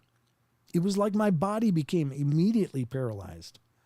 Tears started streaming down my cheeks as we grabbed each other and said, "That's not human." And it was like my nervous system instantly knew something was off. He then yelled really loud, "Hey, what are you doing down there?" And this is when it gets absolutely terrifying, and I mean seriously, the most afraid I have ever been in my life. I still to this day have PTSD from this experience. It's gotten easier to tell this story, but it continues to haunt me. I dream about it and think about it constantly. The sound abruptly stopped when he did that, but only for a second, and then proceeded to scream the most ungodly, otherworldly sound I never in a million years would imagine to hear. We instinctively shut the back door and laid down shaking. At this point, it was pure terror and somewhat surreal, almost as if time stood still, but it all happened pretty fast. As we lay there trembling and not knowing what to do next, the sounds began to get louder and more intense. It started to sound like multiple high and low-pitched voices that were howling and yelling, and at some points it sounded like they were laughing, almost like a gorilla-hyena hybrid. That sound will forever be burned into my mind. We both became hysterical. He also started to cry and kept asking me, "What do we do?" I told him to lay still and be quiet. I couldn't believe this was happening. Then they surrounded my car. It literally sounded like they were all around us. It truly felt like they were taunting us, but in the most horrible way. And trust me, it worked. The cackling and howling with talking, by the way, they seriously have a language. We could hear them bantering back and forth. It was like nothing I've ever heard until someone played for me the Sierra sounds. It's absolutely unnerving how similar that recording is to what we experienced. Also, at some point during this, they began making really loud thud noises, but I'm not sure how. And this went on for what seemed like forever, but in reality, it was only 15 minutes or so until one of them was so close to the back passenger window that we both screamed uncontrollably, and the guy told me to drive. I frantically found my keys in the mess of blankets and jumped in the driver's seat. I just remember shaking so bad I could barely push my foot on the pedal. The lights turned on, but we never saw a thing. All I could do was put my car in drive and get the hell out of there. Looking back on it, I really wish one of us would have had our phones out to record, but it all happened so fast that honestly, it was the last thing on our mind. We ended up parked outside of my friend's house and laid there in shock until the sun came up. We went over the whole thing numerous times. Did they want to hurt us? And if so, why didn't they? Was it a prank? At times it felt like trickery, but the sound was so out of this world that if it was, they must have had some kind of equipment. Plus, these beings had a presence, a very strong one at that. He even thought we should call the police and report it. We were that scared. Once morning, with no sleep and completely hungover from the adrenaline, we drove back to get our things, truly thinking everything would be gone. And to our surprise, nothing had been touched. Not the beer, nor the cooler with some food, or our valuables. We walked around and looked for tracks, but we didn't see a thing. I still don't know what to think of it, and didn't begin the Bigfoot rabbit hole until after that night. As cliche as it is, that area is highly known for encounters, so we just assumed if it wasn't people or an animal, then it must be real after all. Him and I don't really talk, but the occasional text to remind each other that we survived some truly scary stuff together. Maybe someday I'll get him to go on a podcast with me or something. I'm just glad to have had a witness, because it truly is unbelievable until it happens to you. And I'm grateful for my vehicle, because I'm not sure if I'd be here to tell the tale if we would have been in a tent. I really don't know if they would have hurt us, nor do I ever want the chance that again. Let's just say the woods will never be the same. Yeah, sounds like a ritual of some sort. Yeah, that's interesting, Dirty Bird. Because it's interesting because fog, in a lot of druidic views, fog is a very spiritual thing. It's an element that apparently thins or even removes the veil from this world to the next, but it definitely thins it, much like lunar cycles do as well. But one of the rituals that is or at least was practiced by druids was a gateway ritual that would only be executed during times of fog, and it would utilize a candle and some very I don't know if it was really the practice wasn't really over complicated, but you basically would focus on creating a gateway into the other world. And as the stories go, if you went into the gateway, you were to touch nothing and to take nothing. And the other challenge was to get back out before the fog was over. Because if the fog was over, you'd be stuck there forever. So, yeah, that's some pretty crazy stuff. But very interesting all the same.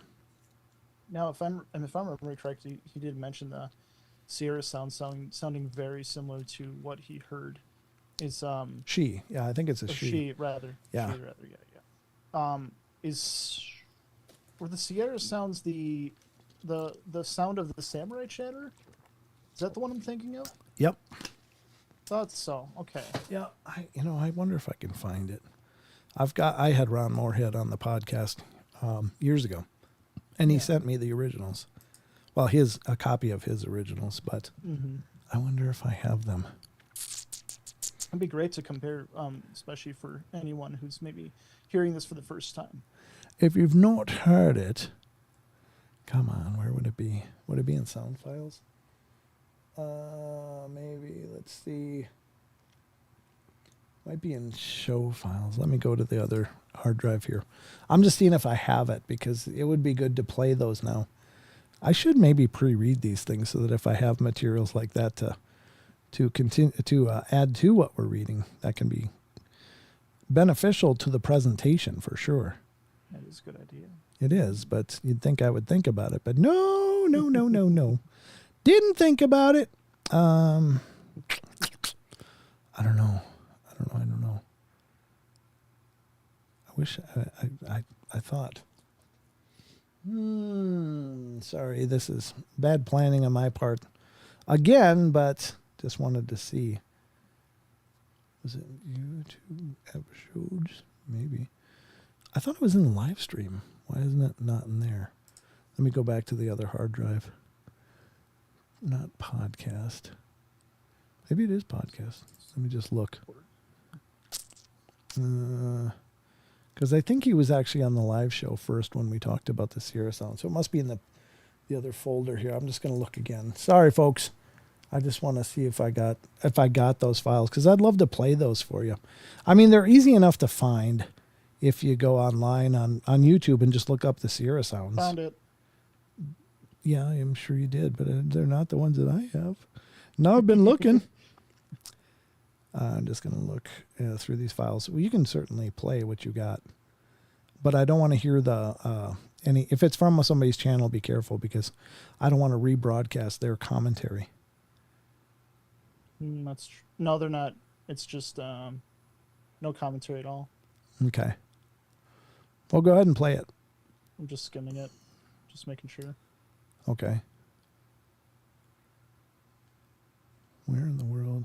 Seems like this is the real deal, so we'll post it. Oh, you're posting it? Okay, go ahead. Yep. Let me just pull it up. We're in for a night view.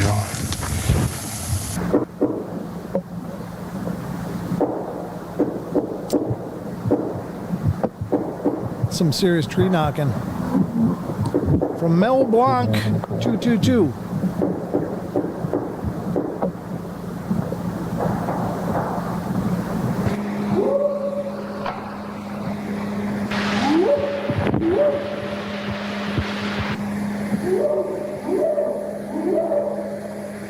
Anyway, I think most of you will recognize that from Wes's intro.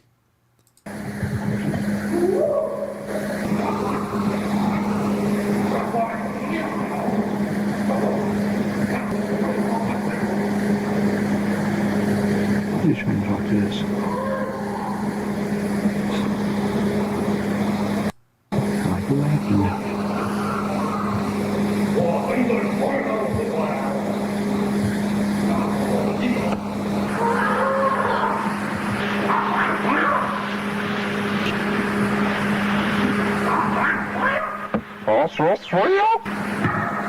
That's our job. Now we know where we look for tracks of life for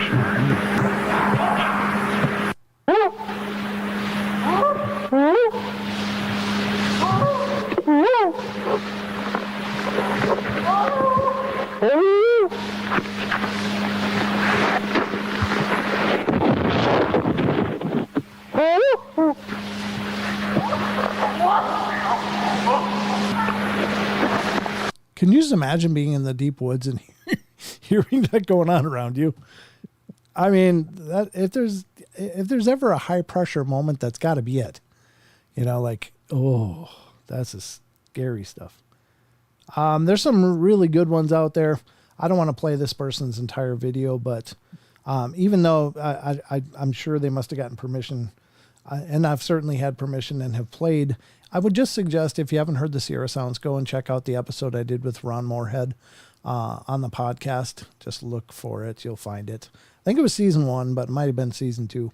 But had a great discussion with Ron, and we played the Sierra Sound files that he sent me.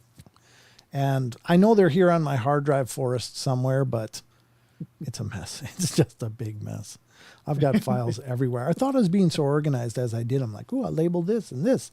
And the problem is I come back later with another similar file and think I had to create a new one. And then I did. And so I got all this like new folder, new folder, new folder. And each one has just these huge branches of files in them. So it's like, oh, yeah, God. Yeah. Probably our hard drives are very similar, Sheldon. Yeah, true. Mr. Leaf says that's some Blair Witch type noises. Absolutely. Yeah. It's pretty profound. Is that a Mr. Leaf that I might know? Yes. Well, God bless you, Mr. Leaf. Well, thank you for coming in. Hope you're doing good, brother. Yeah, that's fascinating. Those are the Sierra Sounds. So what the backstory on that is, for any of you that aren't familiar with it, Ron Moorhead was in the 70s brought up to this cabin in the Sierra Mountains over in California. This Sierra Madres or whatever, I don't know the name anymore, but that's why they're called the Sierra Sounds. Is these people were reporting all this strange stuff going on, all these strange vocalization sounds, wood knocks, etc., up in this very remote mountain range, and where this hunting cabin was. And so Ron went up there with a couple other guys, and they brought recorders and stuff, and they were able to put out these recorders and capture sounds like that out in the forest around them. Just these strange vocalizations. And it's kind of akin to Mel Blanc doing the Tasmanian Devil, like, so, if you ever heard those old classic cartoons, it's similar in some sense to that. But yeah, it's pretty crazy. Shout out to the Paranormal Portal. God bless you. Shout out to you, Mr. Leaf. But yeah, it's just some great stuff. And, I just can't imagine what these people heard in this experience, because they heard some of that stuff, but they heard the screams and the yells really close as well. The whoops that you heard on the Sierra Sounds I think those are more locators, like over here, whoop, whoop, and wood knocks might be the same thing, but the screams are so apparently powerful. And I've heard the growl close up and personal, and I'm here to tell you that just the growl was the most terrifying moment in my life, still to this day. And I've had plenty of scary moments, but that was a moment I thought I was dying. I thought I was going to die. And, yeah. And the interesting the bass in your chest too, right? Oh, my whole body, my whole body. It was like standing in front of a subwoofer at a concert.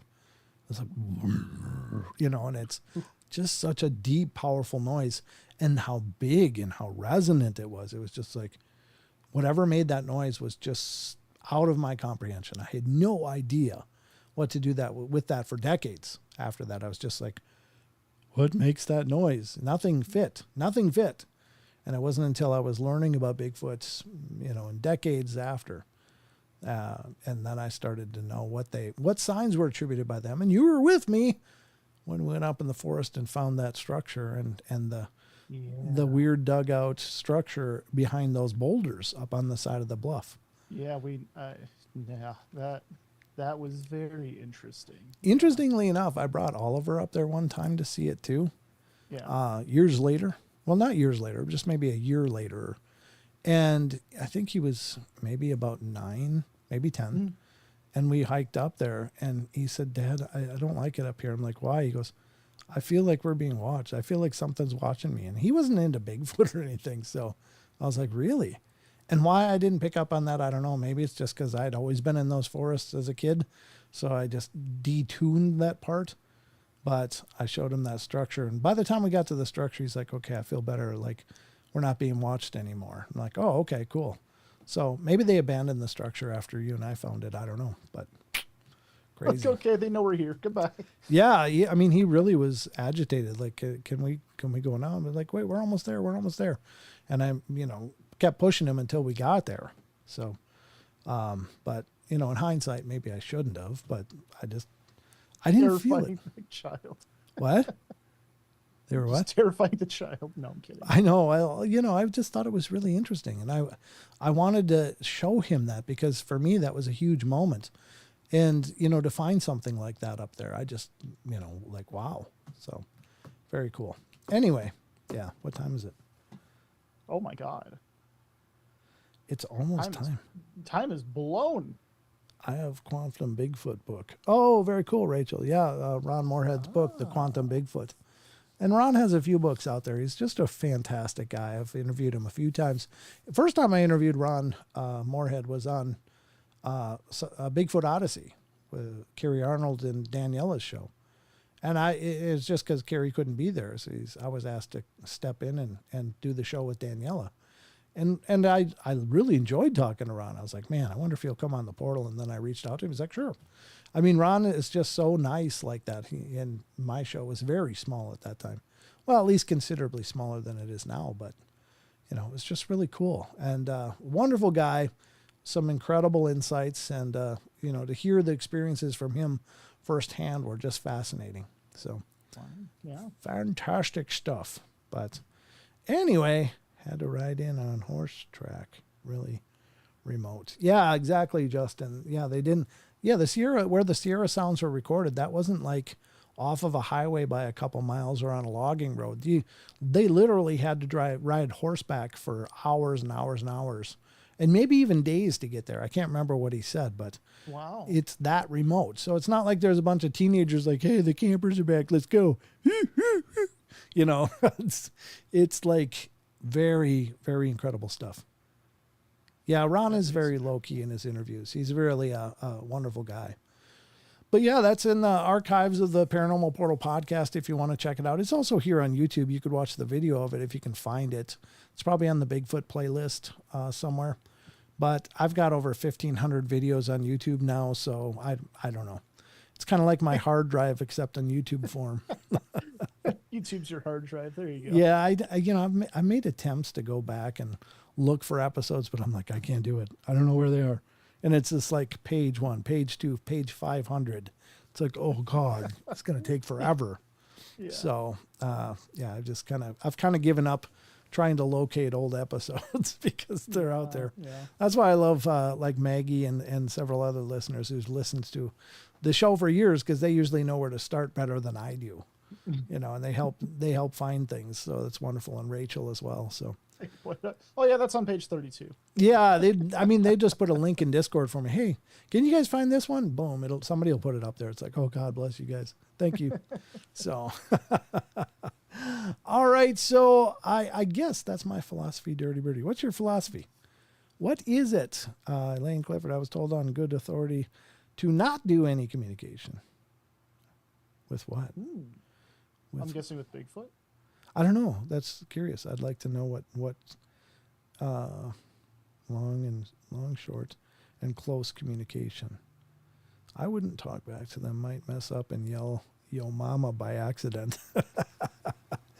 Yeah, there's that. You don't know what you're saying. I hung in there for 10 minutes. Hung in where?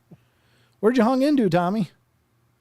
I thought it was still buffering. Oops. Oh, did you?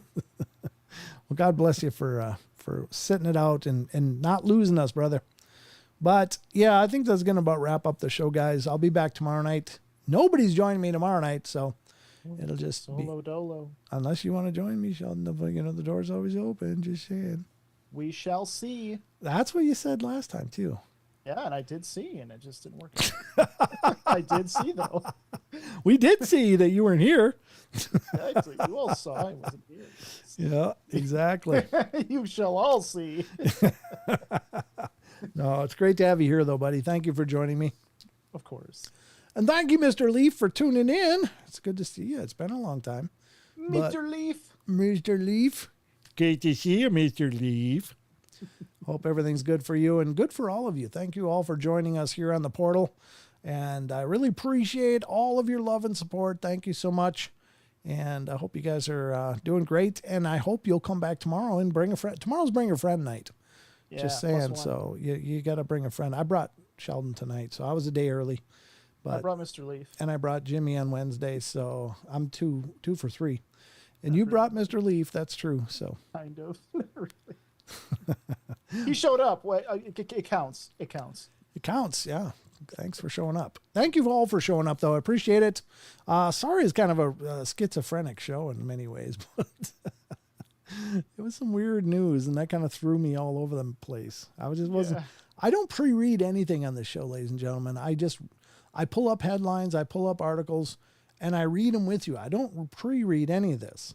Like if I had, I would have probably had some Sierra sounds ready, which obviously it didn't occur to me at all until Sheldon said that. I was like, oh, yeah, that would have been smart. But anyway, I hope you guys enjoyed it. Thank you so much for tuning in. That's 2 hours that fast. Yeah, exactly, Tommy. It is a time anomaly. It absolutely counts. You guys are so great. Well, thank you, brother. Yeah, really appreciate it, Mr. Leaf. Thank you, Mr. Leaf. What? I said thank you, Mr. Leaf. And I'm telling you what, it's time for all of us to leave. Thank you. Oh, come on. Come on. That was low-hanging fruit. You know I had to take that. He's sitting there and he's booing you right now. He is booing you so hard. He knows that it comes with love. He knows there's a big dose of love attached to that. It's not like I'm insulting a stranger. I'm just playing with a friend. So, see, he didn't boo. He said, ha, ha, ha. There you go. Oh, my God. Okay. All right. I'm the mean one. Okay. Yeah, Right, well. Thanks, Mr. Lee. Thank you. All right. Well, that's going to wrap it up for us, guys. So go to bed, you guys. All right. Hope you guys have a great night. Again, I'll be back tomorrow, 7 p.m. Pacific Standard Time, 10 p.m. Eastern Time, or whatever that translates to whatever time zone you're in. But I hope you guys will join me. And yeah, it's Bring a Friend night tomorrow. So I'll be expecting a ton of people. I'm going to have maybe there'll be cookies. You never know. All right. At least on your hard drive. Oh. See what I did there? All right. Anyway. All right. Good night, guys. Brent is treating us to the puns. Yeah, I know. I'm just, the funny thing is honest to God, I'm not clever enough to think of them, but they come out of my mouth. So some part of me is really clever, but not the part I talk with. It's just the part that makes noise to come out. I don't know if that makes sense. Well, I mean, like tomorrow, like I would come, but I don't know if there's mushroom for me, you know?